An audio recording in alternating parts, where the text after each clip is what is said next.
Ever since he first blasted onto the page back in 1963, Iron Man has been way more than just a superhero. He's this incredible symbol of pure, unadulterated ingenuity. I mean, he's what happens when you give a genius mind an unlimited checkbook. But it really makes you wonder, doesn't it?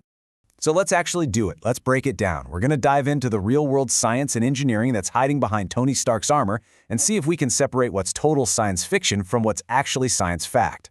We're going to tackle the three big pieces of the puzzle: the armor, the flight, and of course, that little thing called the power source.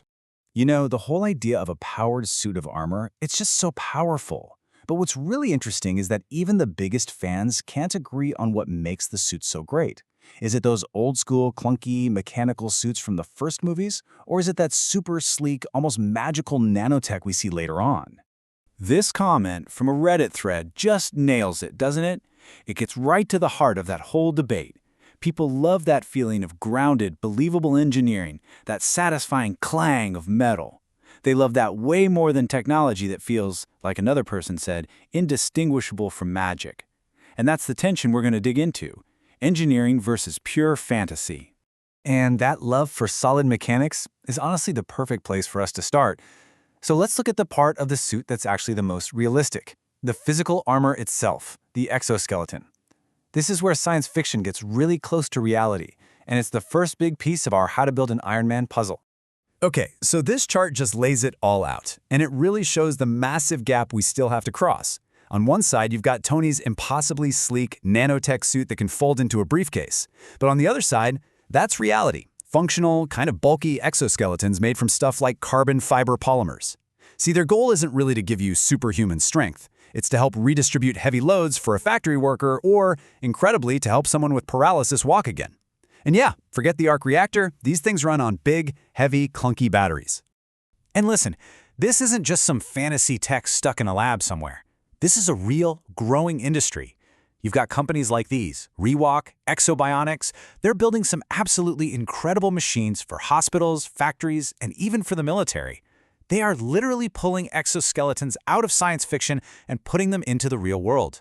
But here's the reality check: $70,000. That's about how much a Rewalk medical exoskeleton costs. It kind of grounds the whole fantasy in some pretty cold hard cash, right? This technology is life-changing, it's amazing, but right now, it is a long, long way from being accessible to everybody. All right, so we've kind of got the armor figured out, but what about flight?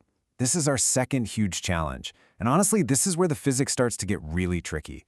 I mean, walking around in a powered suit is one thing, but actually soaring through the sky, that's a whole other ballgame.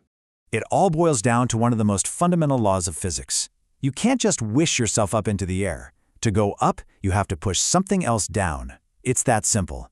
Any real Iron Man suit has to create a massive amount of thrust by shooting something, like air or rocket fuel, in the opposite direction. And believe me, people have been trying to crack this for over 100 years. From the very first gliders to those wild rocket belts in the 60s that lasted for like 20 seconds, the dream never died. And today, you've got real-life pioneers like Richard Browning and his company, Gravity Industries. And they've built something that looks, well, it looks remarkably close to what Tony Stark flies around in. So how does this thing actually work? Well, it's not some magic repulsor tech, it's just pure brute force. You have 5 jet engines generating an insane amount of power. But the real genius here is the control system. By just moving their arms, the pilot can change the direction of that thrust, creating what they call a stable tripod of air. It is an absolutely incredible mix of raw engineering and human balance. But okay, even with a plausible exoskeleton and a real-world jet suit, we run headfirst into a wall. And it's our final, and by far our biggest, piece of pure science fiction: the power source. Because without it, none of the other stuff even matters. In the movies, the Arc Reactor is a magic key that unlocks everything. It's this clean, practically infinite source of energy that fits right in the palm of your hand. It powers the suit, the flight, the weapons, all of it. So what about reality? Well, nuclear fusion is real, but it is massive. To recreate the power of the sun here on Earth, you need a building the size of a warehouse just to hold the giant magnets that contain the plasma, which is millions of degrees hot. We are nowhere close, not even in the same universe, as shrinking that down. And here's the real kicker. Even if we could somehow shrink it down, there's the heat. A real fusion reactor is incredibly inefficient. It pumps out enormous amounts of waste heat. So putting one in your chest wouldn't power a superhero suit, it would just instantly vaporize you. The Arc Reactor is, and probably always will be, firmly in the realm of fiction. So look, a full-on Iron Man suit is pretty much impossible, at least for today. But the building blocks, things like these exoskeletons, they're very, very real. And just their existence starts to raise some really deep questions. It moves us away from the how of the engineering and into the much messier what if for all of us. Let's start with this one. If we start giving these exoskeletons to soldiers or to workers in a warehouse, do we risk treating them more like machines than people? I mean, sure, the suit can lift a heavy box all day, but the person inside still gets tired. They still feel the strain. Do their bosses start pushing them past normal human limits just because the machine can take it? We could end up dehumanizing the very people we're trying to help.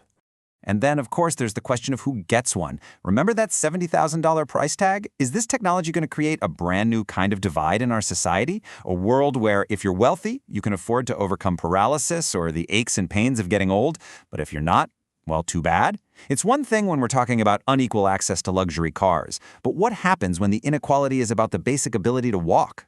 It raises some really serious questions about fairness and social justice. And that really brings us to the biggest question of all.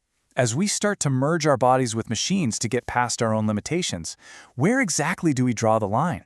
Is a cochlear implant that helps someone hear just an assistive device? Okay. What about a bionic arm that can punch through a brick wall? Is that an enhancement?